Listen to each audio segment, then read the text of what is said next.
realizar, pero en realidad tiene una rosca donde ustedes van a roscar la aguja a la jeringa, y una vez roscada ya nos queda firme y ya no se puede caer. Y tenemos esta otra parte que es la parte final, se le llaman algunos libros la parte final o el extremo, que va a introducirse en la jeringa y va a entrar dentro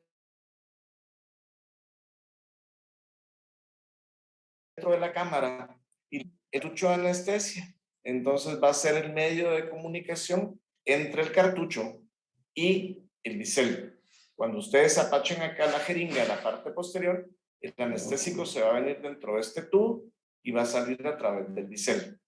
Ahora, este tubo o el eje es una sola pieza con el extremo final de la aguja. O sea, no son dos fragmentos. Aquí uno y aquí a otro. No, está, o sea, desde acá hasta acá es una, ¿sí? Como en esta parte hay más tensión, donde se une el conector con el eje, aquí es donde se pueda fracturar. Pero no es que se fracture porque sean dos tubos. No, sencillamente es un tubo que aquí es donde se ejerce mayor presión. ¿Estamos ahorita claros con estas partes de la aguja? Y luego tenemos lo que es el bisel. El bisel es un corte que viene desde uno de los extremos de las paredes del eje hasta la punta, ¿sí? Y viene en esta dirección. Esta parte de acá, el bisel, tiene filo. Y ustedes pueden ver la aguja, ¿sí? Si ustedes la lograran ver o tuvieran una aguja en la mano, pudieran ver que en el bisel existe un agujero. En este agujero es donde sale el anestésico, ¿sí? El agujero es el calibre de la aguja, o sea, es la parte interna o el orificio que tiene la aguja en este extremo. Ahora, tiene filo el bisel porque cuando nosotros metemos la aguja va cortando tejidos y entre más filo tenga, ¿sí? Es menos doloroso la punción. Ahora, ¿qué pasa si ustedes utilizan una aguja varias veces con un mismo paciente? La primera vez que lo utilizan tiene filo. La segunda vez que utilizan la misma aguja con el mismo paciente, tiene todavía filo, pero empieza a perder el filo. Por lo tanto, lo ideal es que solo se utilice entre 3 y 4 punciones una aguja antes de que ustedes la desechen. Ahora, si la utilizan una quinta, una sexta o una séptima vez, la aguja pierde tanto filo que cada vez que ustedes la meten, en vez de cortar, lo que hace es perforar. Y al perforar le va a causar dolor al paciente. Posiblemente no lo va a sentir el paciente porque ya tenía anestesia, si ustedes ya lo han pinchado varias veces. Pero cuando le pase el efecto de la anestesia, va a tener lesiones porque la aguja ya no tenía filo y eso le va a causar dolor. Y recuérdense que si el paciente tiene dolor, pues, aunque no fuera con ustedes en el momento que ustedes lo están inyectando, sino que tiene dolor postoperatorio, ya no va a querer regresar con ustedes porque va a decir, es que me duele mucho cuando me trabaja el doctor, ¿sí? Entonces lo ideal es que solo utilicemos 3 o 4 veces una misma aguja con el mismo paciente en la misma cita. No significa que ustedes, por ejemplo, agarran a un paciente, le ponen anestesia y guardan la aguja porque solo lo usaron una vez y lo van a usar otro día con el mismo paciente. No, la aguja solamente se utiliza con el paciente ese día y la tienen que descartar, ¿sí? Tienen que tirar la aguja porque no pueden usarla en otra oportunidad con el mismo paciente. ¿Estamos claros?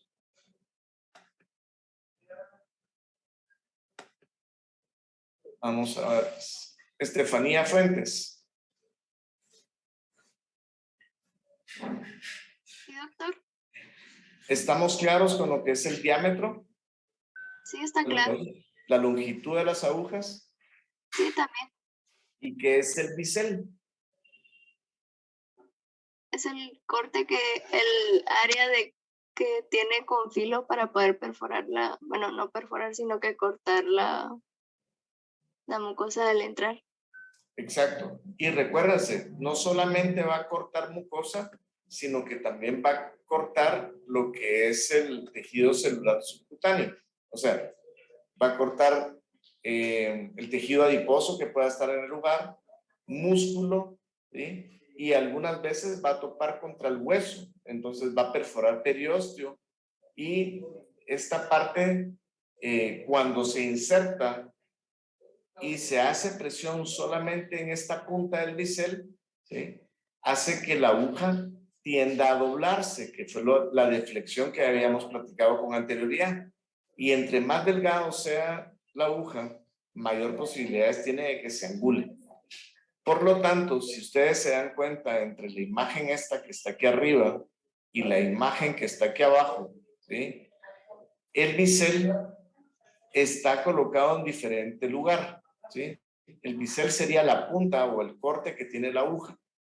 Este bisel que está acá está centrado, significa que le hicieron una disminución a la longitud de la aguja de un lado y le hicieron otro corte a la punta de la aguja en el otro lado para que el bisel quede en el centro.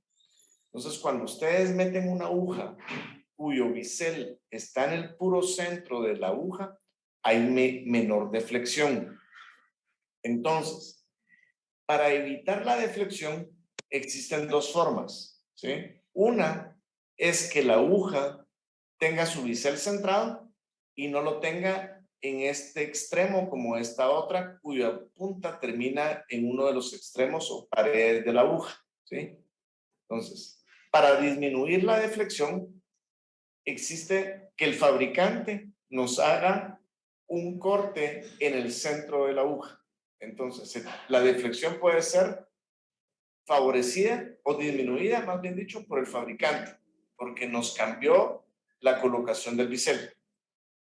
Y la otra posibilidad para que nosotros disminuyamos la deflexión ya no depende del fabricante, sino que depende del operador. Cuando nosotros colocamos la jeringa dentro de los tejidos y estamos introduciendo la aguja dentro de los tejidos, nosotros podemos hacer un movimiento de vaivén.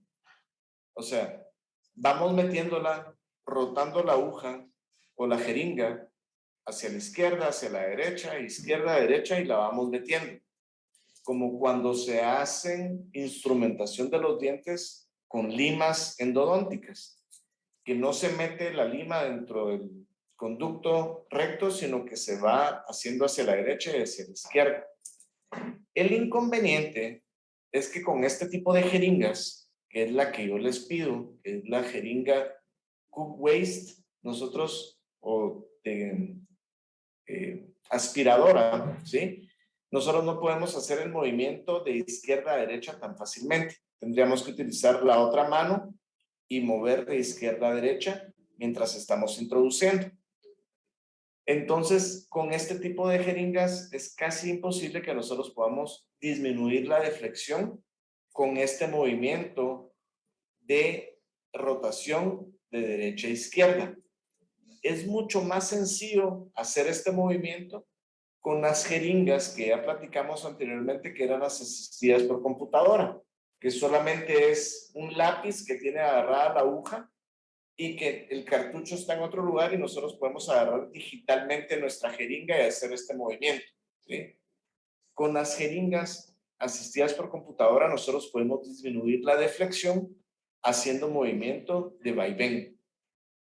Con este tipo de jeringas es difícil, por lo tanto es conveniente que cuando ustedes compren una aguja que averigüen qué tipo de bisel tienen e idealmente que el bisel termine en el centro de nuestra aguja. ¿Estamos? ¿Alguna pregunta respecto a esto?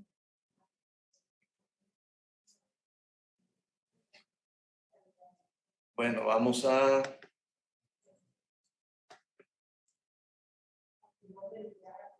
Stop share. Aquí. Bueno, Azucena Ruiz. Sí, doctor, buenos días. Buenos días. ¿Tiene alguna pregunta respecto a las agujas? No, doctor, todo está muy claro, muchas gracias. Bueno, ahora bien, cuando nosotros destapamos una aguja, ¿sí? Nosotros como odontólogos nos estamos exponiendo al destaparla a lastimar a nuestro paciente, ¿sí? Entonces, cuando nosotros destapemos una aguja, lo que tenemos que hacer es destaparla con 2 dedos. Tengo sujeta la jeringa con mi mano y con el dedo índice y el dedo pulgar yo la voy a destapar. Y dejo caer la aguja sobre mi bandeja y ya tengo la aguja destapada. Pero recuérdense que la aguja tiene filo. Si ustedes se acercan al paciente, pueden lastimar al paciente, ¿sí? Pueden lastimarle el labio generalmente porque no traccionan bien, o ustedes están tan pendientes que se pueden lastimar la mano con acercando la aguja, ¿sí? Si ustedes se dan cuenta, estoy acercando la aguja a mi mano, pero en realidad estoy separado, ¿sí? Pero aquí me podría pinchar yo mi mano. Entonces siempre tenemos que tener cuidado de que nuestra aguja viene estéril. Pero una vez entra en contacto con el paciente, ¿sí? Y ustedes se lastiman con esta aguja, y siempre hago la analogía, ustedes es como que hubieran tenido sexo con su paciente. ¿Por qué? Porque se van a contaminar con la sangre del paciente. Ustedes no saben si tiene alguna enfermedad el paciente. Pudiera ser un paciente VIH o, bueno, la ventaja es de que ahora hay antivirales y son muy efectivos y ustedes pueden vivir con el virus. Pero, por ejemplo, que el paciente tuviera hepatitis B, se pueden contagiar ustedes con hepatitis B y pueden fallecer. Hace algunos años atrás, hubo una estudiante de la facultad que se contagió con una aguja de un paciente pediátrico que tenía hepatitis B, no sabían, y la estudiante falleció. ¿Sí? Esto fue hace como unos 15 años atrás, tal vez. Recuérdense que la aguja está contaminada. ¿Sí? Una vez nosotros dejamos de utilizar nuestra aguja, ¿sí? Y ya anestesiamos al paciente, tenemos que agarrar nuestra aguja, perdón, el cobertor de la aguja con una pinza y vamos a taparla. Y aquí no existen posibilidades de que ustedes se puedan pinchar. La otra opción para taparla es que ustedes dejen el tapón de la aguja sobre la bandeja y ustedes la pescan, o sea, sin sujetar el tapón con la otra mano. Entonces, miren, aquí tengo la otra mano, mi jeringa está destapada, yo vengo, la pesco, o sea, agarré el tapón con la punta de la aguja y solo termino de hacer esto al final. Una vez ustedes ya colocaron el tapón, ¿sí? Se desenrosca de la aguja, se le pone el cobertor también tienen que tener ustedes cuidado, solo le dan vuelta acá y lo colocan, tapan y la aguja se tiene que descartar en un guardián. Un guardián es una caja plástica lo suficientemente gruesa donde se van a depositar todo lo que es punzocortante para no tener problemas de que ustedes se puedan lastimar con el paciente, con la aguja, más bien dicho, ¿sí? O que las personas que descartan los cartuchos o sea, la basura de las clínicas, el basurero no se vaya a lastimar con las agujas, ¿sí? Uno por ley tiene que pagar a una empresa de desechos sólidos que van a llegar a los consultorios a recoger la basura y se la van a llevar. Fíjense que una clínica para que funcione tiene que tener la licencia sanitaria, que esa se solicita en el Ministerio de Salud. Ustedes tienen que tener en su clínica un certificado o la hoja de licencia sanitaria que vence cada cierto tiempo. Tienen que estar al día en eso. Y para que a ustedes les den la licencia sanitaria, tienen que haber pagado o haber contratado una empresa que se encargue de descartar los desechos sólidos. Y pagan aproximadamente 2,000 quetzales al año. Son 2,000 quetzales, es caro el servicio, ¿sí? Y vienen una vez por semana a los consultorios, recogen la basura y ellos se lo llevan. Pero cuando uno hace o contrata una de estas empresas, uno tiene que firmar un documento donde uno se hace responsable que todo lo que es punzo cortante tiene que ir en un recipiente o en un guardián. Si alguno de los trabajadores de la empresa se lastima con una aguja que ustedes no tiraron en el guardián, sino que lo dejaron en una bolsa, que son bolsas especiales, son unas bolsas de color rojo, el odontólogo se hace cargo de pagarle algún tratamiento al paciente si él se enferma. ¿Por qué? Porque ustedes tuvieron que haber sido responsables de haber tirado las agujas en un guardián. Entonces, eso nos incrementa costos porque los guardianes son caros, las bolsas rojas también, porque ellos mismos la venden. Y el problema es de que solo existen 2 empresas en Guatemala que se dedican a sacar los desechos sólidos de las clínicas dentales o de las clínicas médicas.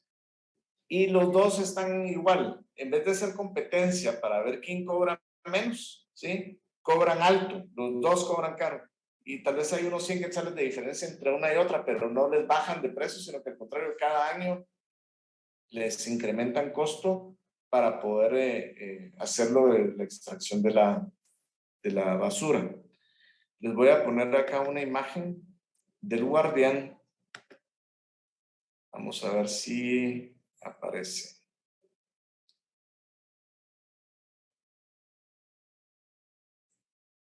Aquí está. Los guardianes, este es uno, que es una caja plástica que va atornillada en la pared. Tiene una llave. Ustedes abren esta llave.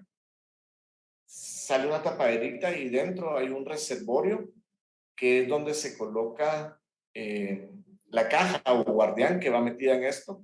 Y todo esto se utiliza para que sea lo menos riesgoso para uno que trabaja, así como para el personal que está trabajando con uno y las personas que descargan los desechos sólidos. ¿Estamos claros?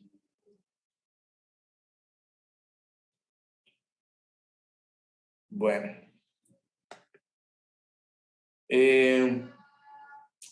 Antes de continuar con el siguiente tema que nos tocaría los cartuchos de anestesia, alguien que haya leído y que tenga alguna pregunta respecto a lo que estamos platicando ahorita.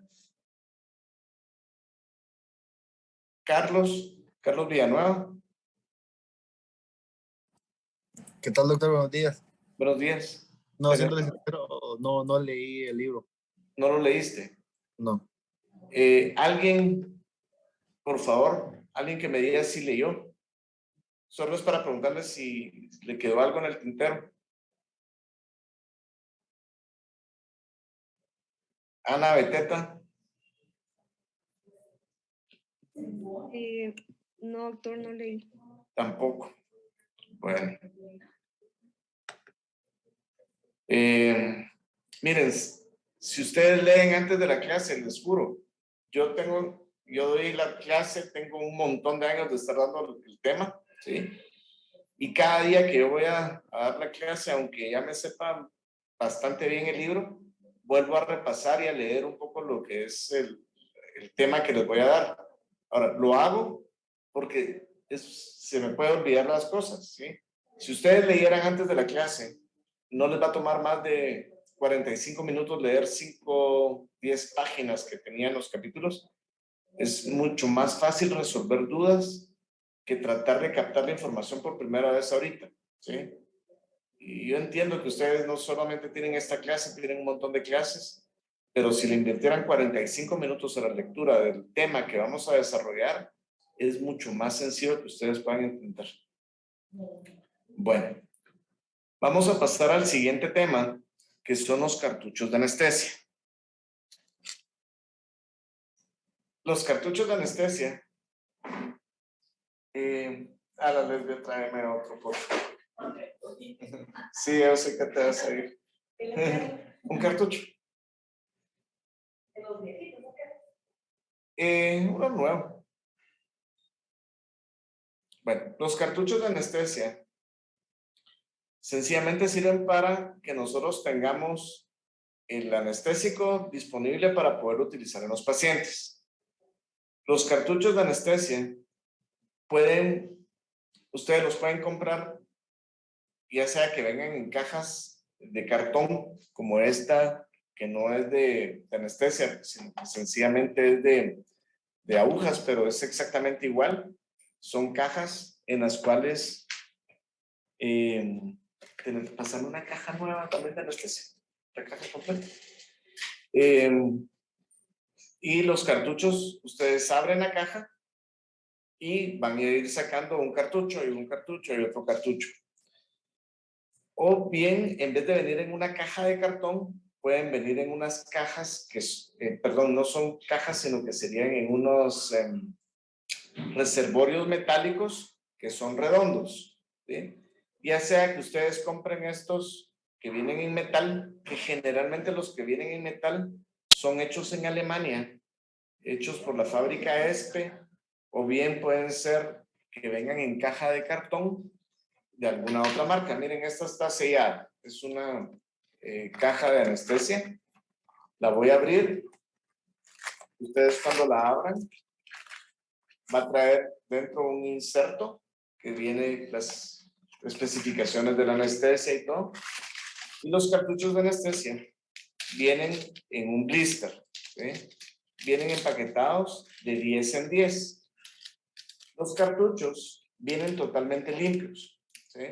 El contenido del cartucho viene estéril, o sea, no hay que esterilizar ni los anestésicos ni las agujas que vienen acá. Por ejemplo, esta es la caja de agujas, ustedes la abren y vienen también todas las agujas. Estas agujas vienen no estériles, ¿sí? Pero vienen limpias por fuera. Cuando ustedes abran la aguja, ¿sí? La aguja tiene su cobertor, que es la parte que protege la aguja para que no esté en contacto con el medio externo. Esto viene limpio, pero la parte interna viene, y es que esto no se los había comentado, viene estéril. Pero acá viene una cinta de papel uniendo estas dos secciones, que sería en la parte corta de plástico que cubre la parte final de la aguja, ¿sí? Estas dos partes vienen individuales, ¿sí? Pero están unidas por un papel que viene en esta parte, que viene sin romper. Cuando ustedes separan esto y lo separan, ¿sí? Este papel se rompe y esto ya nos indica que la aguja ya la separamos. Ahora, ¿por qué es importante que les diga esto?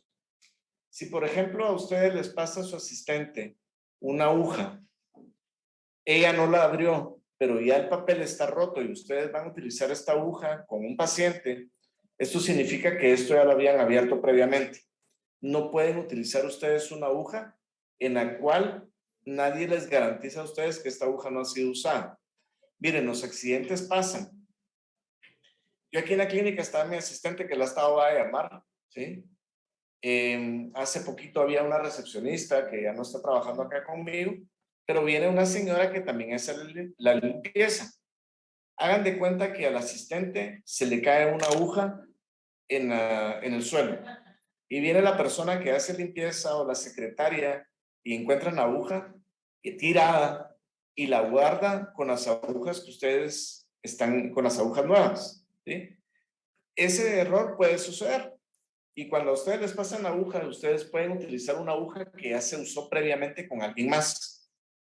Por lo tanto, cada vez que ustedes van a utilizar una aguja, asegúrense que esté nueva. ¿Y cómo sabemos que está nueva? Que este sello de papel que une los dos cobertores, que une la parte de atrás y que protege la parte de adelante de la aguja, ¿sí? Que estos dos cuando ustedes lo van a abrir, que el papel esté sellado, que no se haya roto, ¿sí? Yo de verdad, yo he tirado un montón de agujas que mi asistente me dice, no, es que no se ha usado, ¿sí? pero yo sí los tiro. O sea, yo sí soy cuidadoso en ese aspecto de asegurarme que este papelito que está alrededor de las dos esté intacto antes de utilizarla con algún paciente. Hay otras agujas que no tienen este papel, sino que lo que tienen es un sello plástico. O sea, lo que hacen es que agarran cada aguja y funden el plástico, entonces se pega en uno de los extremos y cuando ustedes hacen este movimiento para sacar esta parte, se quiebra y ustedes escuchan el sonido de que se fractura el plástico, hace un clac, se rompió y ya lo pueden quitar, como cuando ustedes destapan una botella de agua pura nueva que se rompe el sello. Igual, traen un sello como plástico en esta parte y ustedes lo destapan y se rompe. Si ustedes no escuchan que se rompa el sello, quiere decir que esa aguja ya estaba abierta. No la usen. Siempre tienen que estar ustedes seguros de que la aguja sea nueva, que no la puedan utilizar. Imagínense que sean ustedes los pacientes. ¿Cuántos de ustedes hubieran querido que los hubieran pinchado con una aguja usada? Ninguno, pues. Entonces, eso era algo que se me había olvidado. Bueno, regresando a las cajas de anestesia, ¿sí? Les digo que los cartuchos de anestesia vienen en blister de 10 y ustedes rompen aquí el papel y desde que ustedes rompen el papel ya empiezan a estar contaminado la parte externa. Pero esta parte de acá, o sea, si está metido en este blister y ustedes lo tienen guardado en una caja o más bien en un mueble, no hay pena de que se contamine y que ustedes agarren un cartucho y que lo tengan que estar desinfectando cada vez que lo utilicen. No es necesario. Si ustedes lo tienen en sus blister, no es necesario que desinfecten el cartucho cada vez que ustedes van a utilizar porque el contenido viene estéril y ustedes no están jugando los cartuchos de anestesia. Ahora, si ustedes creen que se pudo haber contaminado, pueden agarrar un algodoncito con alcohol y pasarle un algodón con alcohol a todo alrededor del cartucho y ya lo pueden utilizar en una jeringa, ¿sí? Hay quienes les pueden sugerir que los cartuchos los sumerjan en una solución antiséptica. No es recomendado porque los cartuchos de anestesia, ¿sí? Este es un cartucho de anestesia. Entre sus componentes, ¿sí? Tenemos el vidrio, ¿sí?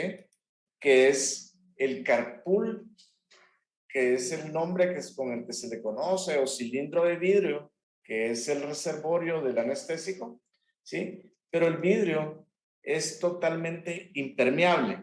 Ustedes, si tuvieran un frasco de vidrio, ¿sí? Totalmente hermético, hagan de cuenta que es una esfera, ¿sí? Es una esfera de vidrio totalmente sellada y en el interior tienen ustedes algún producto.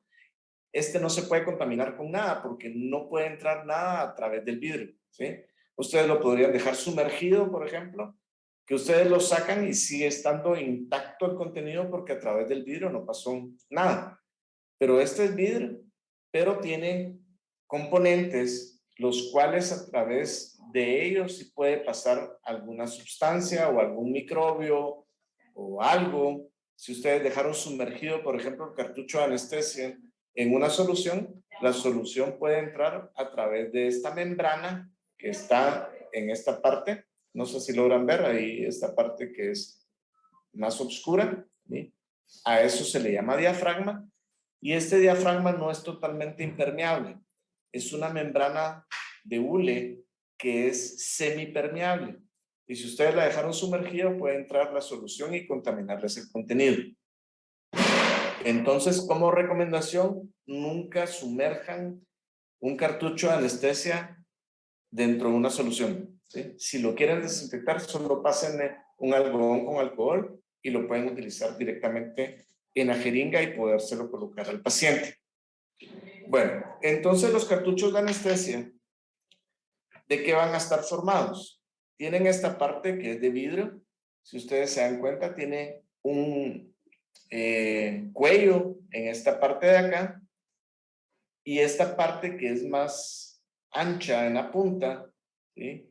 Que es una estructura que es donde va a encajar el casquete de aluminio.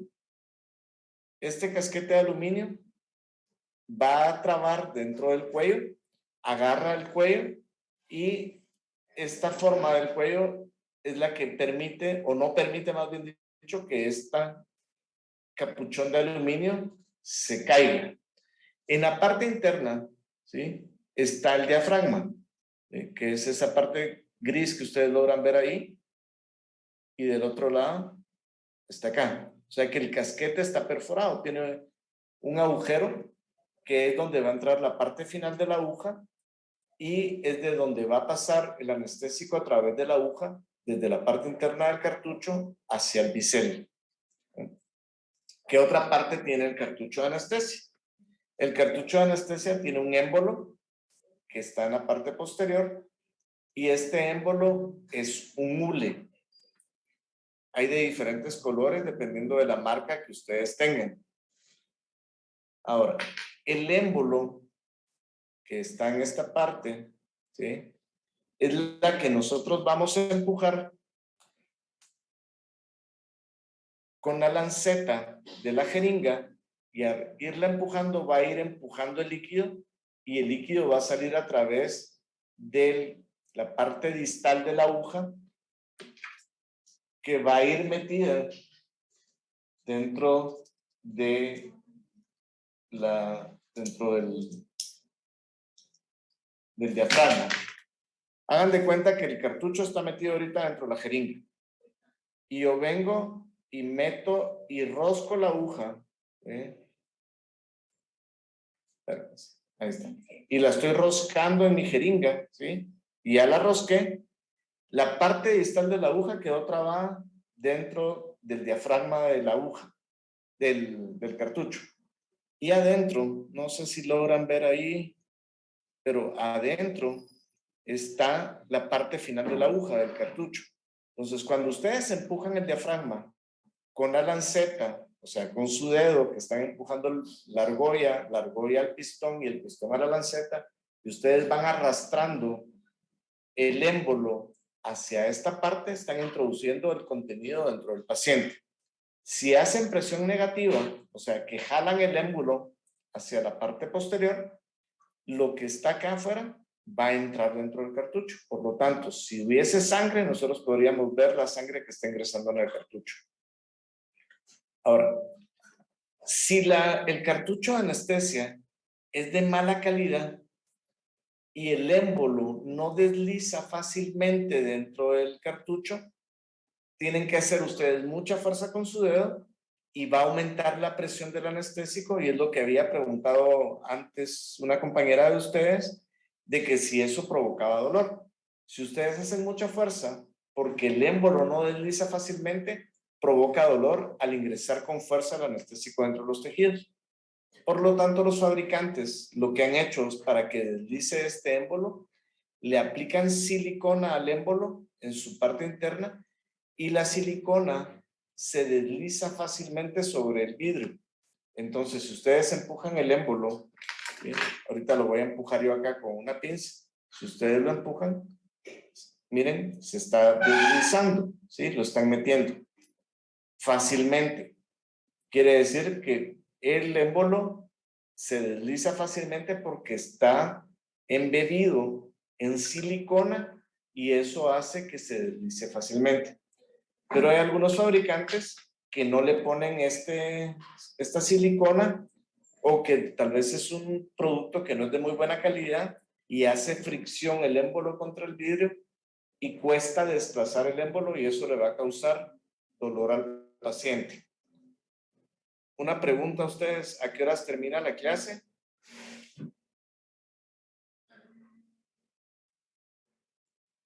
En 10 minutos, doctor. Bueno, lo vamos a dejar acá porque entonces, para que tengan un pequeño descanso. Y para la siguiente clase quiero que lean sobre los cartuchos de anestesia para que resolvamos algunas dudas. No sé si les quedó claro los componentes del cartucho. Sí, doctor. Bueno, entonces lo dejamos ahí y yo les voy a pedir que por favor lean y nos vemos la próxima semana. Que tengan buen día, jóvenes. Gracias, doctor. Feliz día. Doctor. Gracias, Buen fin doctor. de semana.